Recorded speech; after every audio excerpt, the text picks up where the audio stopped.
সামনের দিনগুলো আমরা যেন যথাসময়ে যত কাজ করতে পারি সে ব্যাপারে অবশ্যই সচেষ্ট হওয়া, আপনারা ওস্তাদকে পরামর্শ দেওয়া যে হুজুর এই সময় মনে হয় এই কাজটার ভিতরে সেরে নিলে মনে হয় ভালো হয়।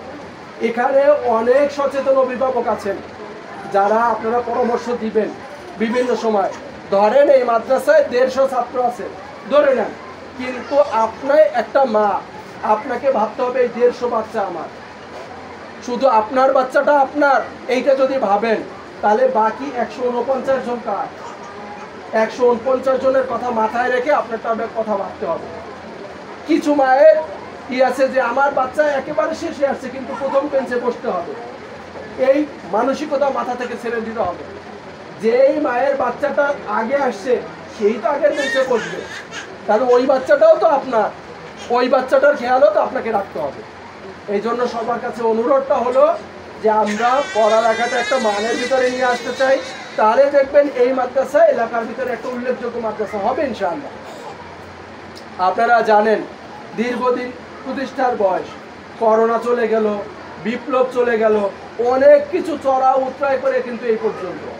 সেক্ষেত্রে একটা অবস্থান আসার জন্য একটা সময়ের প্রয়োজন। বছরের শুরুতে জানুয়ারি মাসে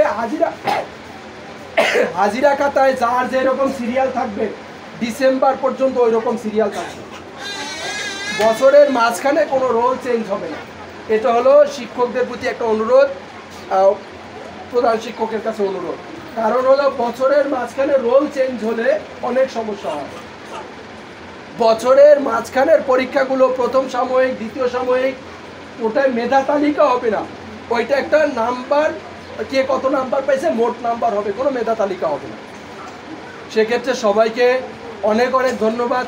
বিশেষ করে যখন প্রতিষ্ঠান থেকে আপনাদেরকে ডাকবে আমি একেবারে বিনয়ের সাথে অনুরোধ করবো, আজকে এখানে যারা আসছেন মাত্র কয়েকজন অভিভাবক আসছেন, যদি সমস্ত অভিভাবক আসতো এখানে বসতে দেওয়ার জায়গা ছিল না।